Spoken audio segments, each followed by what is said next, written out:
오늘 말씀의 제목은 진리와 지혜를 사는 그리스도인의 삶이란 제목 가지고 하나님의 말씀을 선포하도록 하겠습니다. 진리는 예수님입니다. 지혜는 십자가입니다. 이 세상에 진리는 하나입니다. 네. 최고의 지혜는 십자가 안에 다 숨어 있습니다. 그러므로 오늘 진리와 지혜를 사는 그리스도인들이 되셔서 하나님께는 영광이 되고 우리들의 삶에는 한없는 평강과 기쁨이 넘치는 삶이 되기를 예수님의 이름으로 축원합니다. 본문 말씀 보겠습니다. 진리를 사되 팔지는 말며 지혜와 훈계와 명철도 그리할지니라. 아멘. 세계에서 가장 좋은 교육이라고 하면 유대식 교육을 얘기합니다. 그 중에 유대식 교육 중에 두 가지가 있는데 한 가지는 반복학습입니다. 반복학습처럼 우리를 지혜의 길로 인도를 해줍니다. 또 하나는 묻고 그 다음에는 질문하고 답하는 것이지요. 질문과 답을 통해서 계속 창조적인 생각과 창조적인 그 안에 답을 함으로 해서 지혜를 이끌어내는 것이지요. 이것이 유대 교육의 핵심입니다. 그래서 우리는 하나님의 말씀을 끊임없이 반복해서 들어야 되고 묵상해야 되고 그리고 내 안에서 끊임없는 질문이 일어나야 됩니다. 왜 이렇게 하나님이 기록해 놓았을까? 그렇게 우리가 물어봤을 때 성령께서 우리에게 답을 주십니다. 그러면 우리는 그렇구나 이렇게 하면서 진리를 깨달지요. 이것이 바로 그리스도인의 삶인 것입니다. 세계에서 요즘에 가장 명품이 많이 팔리는 나라가 대한민국입니다. 그런데 왜 명품을 좋아하냐면 명품이 그만큼 좋은 그 상품들을 만들어내기 때문에 그러겠지요. 일단 뭐 형편없는 상품을 만들어낸다면 누가 좋아하겠습니까? 그만큼 품질이 좋기 때문에 명품을 좋아하겠지요. 그런데 그 명품 중에서 자동차를 한번 생각해 보려고 합니다. 좋은 명품 자동차에는요, 일반 기름을 넣지 않습니다. 고급 휘발유를 넣습니다. 왜냐하면 유지하기 위해서 그렇습니다. 그 명품의 가치, 그 고급스러움을, 그 기능을 계속 유지하기 위해서는 고급 기름, 고급 휘발유, 고급 오일이 필요한 거예요. 그래서 그것들을 비싼 값을 지불하고 그걸 채우려고 합니다. 우리 그리스도인들도 마찬가지입니다. 하나님께서 주신 은혜를 유지하고 그것을 지속시키기 위해서는 하나님의 말씀이 필요합니다. 이 말씀을 지속적으로 반복적으로 듣지 않으면, 읽지 않으면, 묵상하지 않으면 우리는 이 그리스도인의 삶을 유지해 갈 수가 없습니다. 세상이 너무 유혹과 미혹이 많아서 우리의 마음과 생각을 세상에 빼앗길 수 있다는 것입니다. 그래서 우리는 틈만 나면 그리스도 안에서 모이기를 힘쓰고 주의 말씀을 듣고 그리스도인의 공동체적인 삶을 살아가려고 노력을 해야 돼요. 나는 이 믿음이 성장하지 않을까요? 그리스도인의 안에서 명품의 삶을 우리가 지속하지 못하고 있기 때문에 그렇습니다. 하나님의 말씀이 이 세상 최고의 진리의 명품의 말씀입니다. 이 말씀을 우리가 듣고 영접하고 행할 때 우리는 하나님의 최고의 걸작품인 중에서도 믿는 자들이지요. 그 믿는 자들의 아주 아름다운 모습이 그 형상이 하나님의 형상이 유지되고 보존되고 지속되고 영원히 하나님 나라까지 이제 우리가 갖고 가는 것이지요. 미국 필라델피아 도시에 아주 지금도 유명한 엄청난 유전이 있습니다. 그런데 그 유전에 담긴 애화가 있어요. 스토리가. 그 처음 주인이 그 목장으로 쓰려고 그 땅을 매입을 했답니다. 그런데 풀이 나지도 않고 나지 않으니까 목축업을 할 수가 없는 거예요. 그리고 옆에 흐르는 강은 끊임없이 시커먼 물이 흐르고 있더래요. 그러니까 이 가축들이, 짐승들이 그 물을 마실 수가 없잖아요. 그러니까 짐승들이 병에 걸려서 죽고 푸른 초목들은 나지 않으니까 먹이가 없고 그러니까 이제 이 사람이 이제 그 목축업을 하려고 계획을 세웠지만 목축업을 할 수 없어서 헐값에 여기를 팔고 자기 그 친척이 운영하는 캐나다에 유전 사업을 하는 친척이 있었대. 그러니까 이분은 원래가 본디 그 유전 사업에 관심이 많았던 사람인 것 같아요. 그쪽으로 이주를 해간 거예요. 그런데 나중에 한참 후에 헐값으로 팔았던 그 땅 주인이 자기도 와서 보니까 풀이 나지 않고 그 옆에는 시커먼 물이 계속 흐르니까 전문가를 초빙해가지고 그걸 검색을 한 거예요. 탐색을 해보았더니 그 땅 밑에 석유가 매장돼 있었던 겁니다. 유전이, 기름이. 그래가지고 그걸 개발해가지고 엄청난 거부가 된 거죠. 그 소식을 나중에 그 원 주인이, 전의 주인이 그걸 들었던 거예요. 어떻게 됐겠어요? 배가 아파서 죽을 뻔했겠죠. 우리는 종종 이런 일을 겪을 수 있습니다. 주식이 좋다고 샀는데 오르지가 않아서 팔았어요. 팔고 났더니 오르네요. 이런 경우를 요즘에 종종 겪고 계실 겁니다. 우리나라의 대부분의 사람들이 주식을 하고 있다고 합니다. 이렇게 이제 좀 예화를 들면 정말 여러분이 뭐 쉽게 이제 이해가 되겠지요. 네. 그것처럼 우리 안에는 엄청난 보물이신 예수님이 계십니다. 그런데 우리는 그 보물을 지금 이 보물인 것을 잘 깨달지를 못하고 살아가고 있다는 것입니다. 그래서 오늘 우리는 이 보물 되신 예수님을 정말 활용할 수 있는, 믿음을 활용할 수 있는 우리들의 삶이 되어야 합니다. 우리는 우리의 생각과 우리의 한계에 늘 부딪히면서 그리스도인이라고 하면서 그리스도인의 삶을 살아가지 못하고 있는 거지요. 그 다음 말씀 보겠습니다. 마태복음 5장 7절입니다. 긍휼히 여기지 않은 복이 있나니 그들이 긍휼히 여김을 받을 것이며. 아멘. 긍휼 안에는 사랑이 들어 있습니다. 긍휼히 여기는 마음이라는 것은 사랑하는 마음이 그 안에 들어있는데 이 사랑에는 또 무엇이 들어있냐면 최고의 지혜가 들어있습니다. 어떤 한 부인이 루마티스라는 병에 걸려서 20년 동안 치료를 받지 못했어요.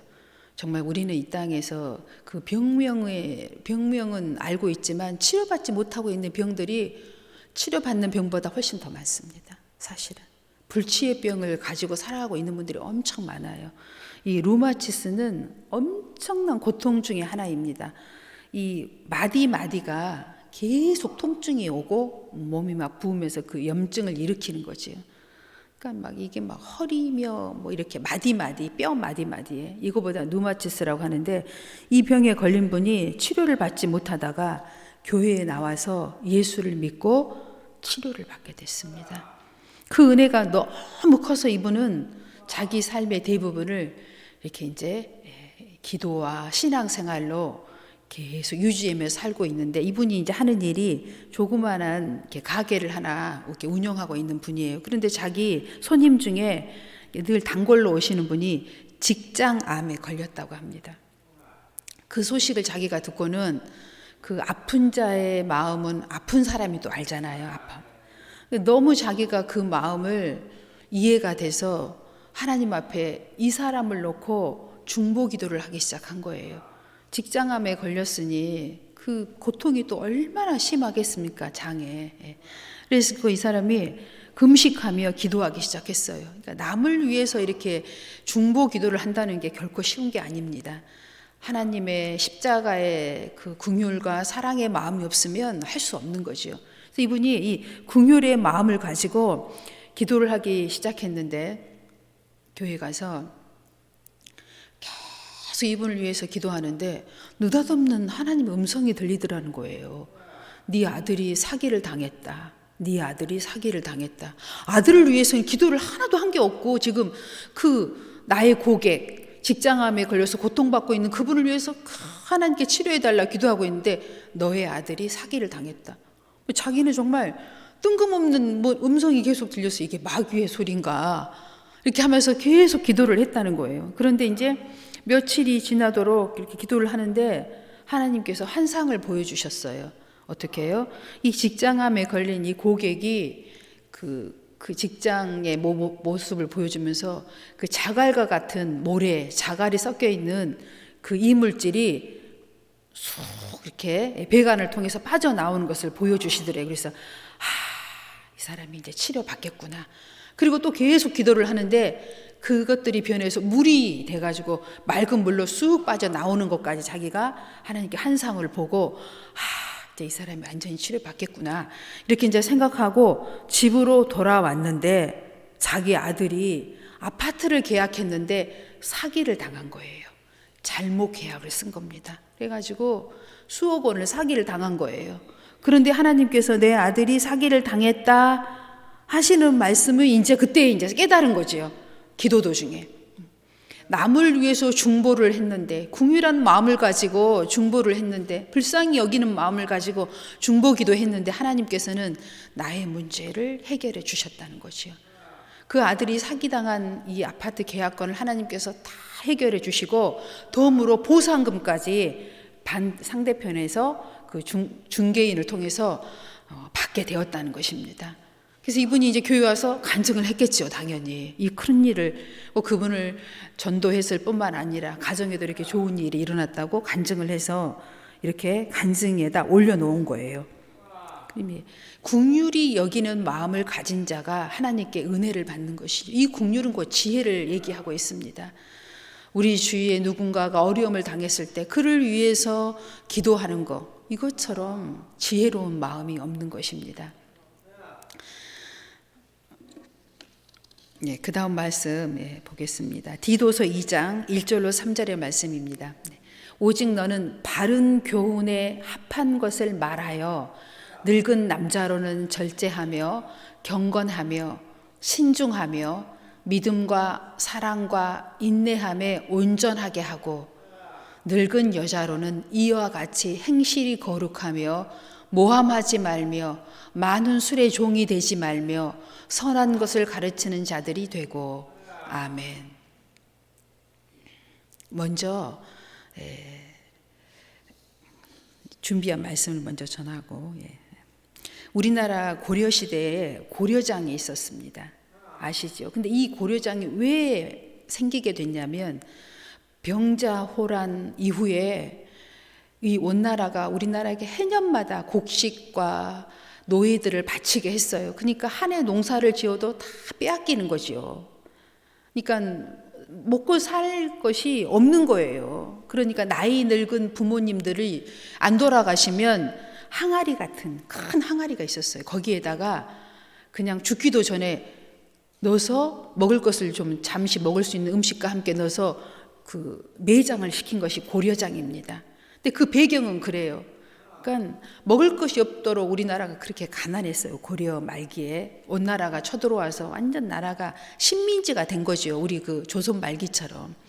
그 당시에 그런 정말 그 엄청난 그 제도를 만들 수밖에 없는 그런 환경이었다는 거죠. 우리가 굳이 긍정적으로 생각을 해보자면 그때 한 아들 정승이 된 아들이 그런 위치에 있어도 자기 어머니가 돌아가시지 않으니까 고려장을 할 수밖에 없어서 아시죠? 여러분도 이 이야기를 아실 거예요. 등에 어머니를 업고 그 지게에 업고 이제 고려장을 하러 산으로 올라가서 이제 어머니를 내려놓으려고 하는데 어머니가 그렇게 얘기했다고 하잖아요. 아들아, 돌아가는 길에 이 험한 길을 네가 그 길을 잃을까 봐 나뭇가지를 다 꺾어서 길에 놓았으니 그 나뭇가지를 따라가서 내려가면 길을 잃지 않고 오늘 밤에 내려갈 수 있을 것이다 라고 그 어머니가 아들에게 얘기를 하잖아요. 근데 그 아들이 그 어머니 얘기를 듣고 어떻게 했어요? 그 어머니를 거기다 놔두고 내려갈 수가 없어서 다시 어머니를 데리고 집으로 데리고 가서 몰래 어머니를 숨겨놓고 모신 거예요. 그런데 그러던 중에 온 나라의 사신이 우리나라에 온 겁니다. 사신이 와서 우리를 괴롭히려고 이제 수수께끼를 내는 거예요. 이 문제를 맞추면 이제 뭐 넘어가고 맞추지 못하면 또 우리에게 더 많은 그 전리품을 가져가려고 이제 수수께끼를 낸 거예요. 두 마리의 말 타는 말 있잖아요. 말을 두 피를 가지고 고려해 온 거예요. 그러면서 이제 수수께끼를 이제 정치인들에게 낸 겁니다. 뭐라고? 이 말 중에 어떤 것이 어미 말이고 어떤 말이 새끼 말인지 구별해 내라는 거예요. 근데 눈으로 봐서는 똑같아서 도저히 구별을 할 수가 없었다고 합니다. 그런데 이제 고민을 하다가 이 아들이 집에 돌아와서 고민을 하고 있으니 그 어머니가 그랬어요. 아들아, 무슨 이렇게 상심이 고민이 되는 일이 있어서 이렇게 얼굴이 그렇게 어두우냐 그랬더니 이제 이걸 얘기한 거예요. 그랬더니 그 어머니가 이렇게 얘기를 해주었다고 합니다. 말을 며칠을 굶겼다가 먹이를 주어 보아라. 먹이를 급히 먹는 놈은 새끼고 먹이를 먹지 않고 한동안 그 먹이를 지켜보고 있으면 어미 말이다. 그 어머니의 마음과 그 자녀의 마음에 대해서 이야기를 해준 거죠.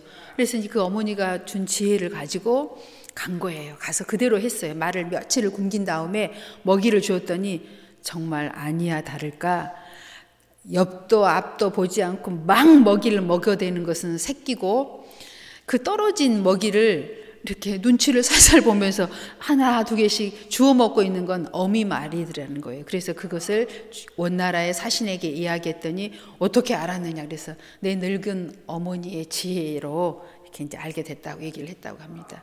늙은 사람들은 이처럼 지혜가 있어야 합니다. 근데 이 지혜는 다른 지혜가 아니에요. 하나님의 말씀 안에서의 지혜입니다. 십자가 안에서의 지혜를 가지면 우리는 이 세상을 살아가는데 너끈히 정말 불편함 없이 어떤 어려움이 우리 앞에 와도 승리하며 살아갈 수 있게 된다는 것이지요. 요즘 우리나라에요. 유튜브를 딱 열면은 인기 있는 스님이 한 분 계십니다. 이 스님에게 일문일답을 이렇게 해주는 코너가 있어요. 그래서 그 불도인들이 엄청난 큰 회관에 모여가지고 막 사람이 엄청 많이 모여 있더라고요. 가지고 질문을 하면 이 스님께서 답을 딱 해줘요. 아주 그냥 간단하게 1분 안에. 근데 그 질문 중에 몇 가지가 있는데 제가 여러분에게 그 질문과 답을 여러분에게 한번 이렇게 얘기를 해보려고 합니다. 어떤 한 영감님이 이제 질문을 했어요. 내 집에 있는 부인이 아침밥을 안 해준대요. 그리고 가볍게 토마토 주스 한 잔을 주면서 아침은 가볍게 이렇게 들고 가라고 한대요. 그럼 자기는 그게 너무 싫대요. 그 음식을 좀 씹어야지 먹는 것 같은데 그거 그냥 물 같은 거 훅 마시고 나가려고 하면 그냥 먹은 것 같지가 않고 그것이 너무 힘들다. 왜 우리 부인은 불도인인가 봐요. 그러니까 그렇게 질문을 하겠지요. 거기 있는 사람 다 불도인이겠지요. 왜 우리 부인은 내게 이런 것만 주는지 내가 정말 너무 힘들어서 이 부인하고 못 살고 이혼을 하고 싶다는 거예요. 그 스님께서 뭐라고 대답한 줄 아세요? 참 답답하십니다. 본인이 직접 무겁게 만들어서 아침에 불고기도 굽고 무거운 음식 많이 만들어서 맛있게 드시고 가면 되지 뭘 그렇게 부인에게 가벼운 음식을 해달라고 해서 그걸 마시고 가냐. 이렇게 1분 안에 1분 1답을 하더라고요. 사람들이 막 까르르 웃어요. 무겁게 계속 음식해서 드시고 가시라고 스스로. 그게 그 세상 사람들의 질문이고 답이더라고요. 여러분 안 웃기세요? 무겁게 가볍게 하지 말고 무겁게 음식을 해서 출근하시라고 이제 이렇게 얘기를 해요. 저는 그 얘기를 듣는데 너무 막 웃음이 나와서 막 참을 수가 없을 만큼 웃음이 나오더라고요. 또 어떤 질문을 했냐면 시어머니예요. 며느리가 집에를 안 온대요. 결혼을 했는데 어떻게 하면 좋냐요. 자기는 정말 화가 나서 이 며느리가 미워 죽겠다는 거예요. 답을 하십니다. 이 스님께서. 근데 이제 문제는 있긴 있더라고요. 결혼할 때 반대를 했었대요. 근데 결혼을 한 거래요. 그러니까 이 스님께서 답을 하십니다. 참 당신은 지조가 없네요. 처음에 반대를 했으면 끝까지 그 마음을 지조를 지키면서 온다고 해도 오지 마라. 니들끼리 잘 살아라. 이렇게 지조를 지켜야지. 왜 지조 없이 반대해놓고서 안 온다고 서운해하느냐. 참 지조가 없습니다. 남편 없어요? 영감님? 영감님 있어요. 영감님하고 두 분이 잘 지내세요. 왜 젊은 사람들을 데려다가 놀라고 합니까? 늙은 사람끼리 영감님하고 잘 지내시면 됩니다. 이렇게 1분 안에 답을 딱 주더라고요. 저도 그 얘기를 듣고 배가 아프도록 웃었는지 몰라요. 이게 그 세상 사람들이 주는 답이에요. 네. 또 한 분은 이제 어떤 한 또 부인이에요. 나이가 드신 이분은 시골에서 농사를 짓다가 이제 나이가 많으니까 농사를 도저히 지을 수가 없어서 다 땅을 이제 그 팔고 정리하고 도시로 이사를 가신 거예요. 근데 이 부부는 문제가 무엇이냐? 주로 젊은 분들보다 나이 드신 분들이 훨씬 문제가 많더라고요. 예, 목소리를 들어보니까 다 70, 80 이렇게 되신 분들의 목소리예요. 근데 이분들이 이제 참 문제가 많아요. 근데 내용이 뭐냐? 자기가 평생 이 영감님한테 농사 지으면서는 농사를 지어야 되니까 영감님 말을 듣고 살았다는 거예요. 근데 이제 농사를 안 지으니까 영감님 이야기, 말씀을 더 이상 자기가 이제 들을 수가 없대요. 듣고 살고 싶지가 않다는 거예요. 그러니까 영감하고 이혼을 하고 싶다는 거예요. 이 영감이 평생 자기를 살면서 괴롭혔대요. 그러니까 이제는 도시로 와서 농사도 안 지으니까 내가 이제 아주 이 골치 아픈 영감님을 한마디로 이혼을 하고 싶다. 이걸 이제 이렇게 질문을 하는 거, 질문을 했어요. 그러니까 이 스님께서 또 일문일답을 1분 안에 결먹게 합니다. 여러분 방금 들으셨죠? 이 할머니하고 이 할머니가 문제라는 거죠. 이 할머니하고 살 사람은 한 분도 없다는 거죠. 이야기를 딱 들어보니 할머니가 문제라는 거예요. 영감님께 순종하고 사세요. 이렇게 간단하게 딱 얘기합니다. 이 할머니의 말투 자체가 할아버지를 화나게 한다는 거지요. 이 할아버지가 그러니까 이 할머니를 힘들게 했다는 거지요. 이 말투를 들어보니. 그러면서 그 많은 사람들 앞에서 여러분 들으셨지요? 이 할머니의 이 말은 이 할머니랑은 살 사람 없어요. 저도 못 살아요. 이 할머니는 할아버지랑 끝까지 사시려면 순종하고 말 잘 듣고 사세요. 그 다음 바로 또 이렇게 넘어가더라고요. 그래서 제가 시어머니와 며느리의 관계, 또 부부간의 문제, 다 나이 드신 분들이 질문한 거예요. 이 대답입니다. 근데 제가 이제 들을 때는 참 정말 사실은 지혜는 이때 이 세상적인 그 지혜지요. 예. 그런 답을 듣고 그 사람들은 그것이 좋다고 그 많은 사람들이 모여 앉아 있더라고요. 그건 정말 답이 될 수 없지요. 문제 해결이 아니잖아요. 그냥 문제를 안고 그대로 가는 거잖아요. 그렇죠? 근데 우리 주님께서는 어떠한 문제가 우리 앞에 있든지 시원하게 해답을 주십니다. 오늘 제가 말씀드린 것처럼 진리는 예수님이고 답은 십자가입니다. 여러분, 십자가 안에 모든 지혜의 답이 다 들어 있습니다. 여러분께서 나이가 들었어도 남자이건 여자이건 내가 시어머니 입장이든 며느리 입장이든 자녀이든 어떤 문제이든 이 십자가 안에 여러분이 들어오시면 문제는 해결할 수 있습니다. 여러분은 십자가가 무엇인지 이미 다 알고 계세요. 십자가를 내가 짊어지면 완전한 해결이 여기 안에서 이루어집니다. 근데 그 십자가는 육신으로 생각하면 고난이에요. 그렇지만 영으로 생각하면 어떻게 해요? 문제 해결인 것입니다. 누마티스에 걸려서 예수 앞에 나와 치료를 받았던 그 부인이 자기 가게에 오는 남해를 위해서 기도했을 때, 그 십자가를 졌을 때, 그 고난의 십자가를 졌는데 어떻게 했어요? 그분도 문제를 해결받게 해주었고 나의 이 문제도 해결받게 해주신 거지요. 이게 바로 십자가의 권능입니다. 이런 답을 줄 수 있는 건 이 세상에 아무것도 없어요. 예수 안에만 가능합니다. 아멘. 예. 야고보서 5장 13절입니다. 너희 중에 고난 당하는 자가 있느냐? 그는 기도할 것이요. 즐거워하는 자가 있느냐? 그는 찬송할지니라. 아멘. 여러분 세상에서 가장 힘든 게 뭔 줄 아세요? 일하는 거, 육신으로 일하는 거 아닙니다. 기도입니다. 기도만큼 힘든 거 없어요. 그래서 기도를 잘 못해요, 다. 그래서 정말 이 기도는 고난 중에 고난이요, 노동 중에 노동입니다. 그래서 예수님께서도 십자가에 지시기 전날 겟세마네 동산에서 땀방울이 핏방울이 될 때까지 그 정말 고난의 고강도의 이 육신의 고난의 강도를 지나서 십자가를 지십니다. 여러분, 이 기도는요, 영으로 얘기하면, 육신으로 얘기하면 고난이지만 영으로 얘기하면 천국 열쇠입니다. 아무나 기도할 수 없습니다. 그래서 기도하면 우리는 어떻게 돼요? 하나님의 영광을 보게 됩니다. 여러분, 고난 중에 있는 분 계십니까? 나는 너무 살기가 힘이 들어요. 주님 앞에 나오셔서 십자가를 지십시오.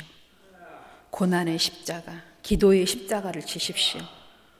여러분의 문제뿐만 아니라 여러분이 가지고 있는 가족의 모든 문제까지 해결받게 될 것입니다. 마지막 말씀입니다.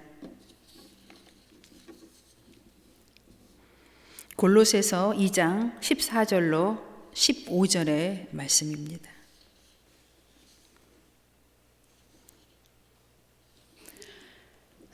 우리를 거스리고 불리하게 하는 법조문으로 쓴 증서를 지우시고 제하여 버리사 십자가에 못 박으시고 통치자들과 권세들을 무력화하여 드러내어 구경거리로 삼으시고 십자가로 그들을 이기셨느니라. 아멘. 겟세마네 동산에서 고난도의 기도의 고난을 이겨내시고 십자가의 골고다 언덕에서 십자가를 지신 예수님의 그 모습을 오늘 이 골로새서 2장 14절 15절에서 리얼하게 지금 설명해 주고 있는 말씀입니다. 이 십자가로 말미암아 어둠의 세력, 마귀들, 그 졸개들, 귀신들, 세상들 앞에서 하나님이 그들을 십자가로 이기시고 구경거리로 삼아주셨다는 말씀입니다. 여러분을 부끄럽게 했던 것들, 구경거리로 삼았던 것들, 여러분들을 정말 비참하게 눌렀던 모든 것들 여러분 갚아주고 싶지 않으세요? 보여주고 싶지 않으세요? 십자가입니다. 답은 이 천국 열쇠는 십자가입니다. 십자가를 지십시오. 영적인 십자가를 지십시오. 이렇게 될 때 여러분이 갖고 있는 이 모든 문제가 하나님 앞에 해결될 줄로 믿습니다. 기도하겠습니다.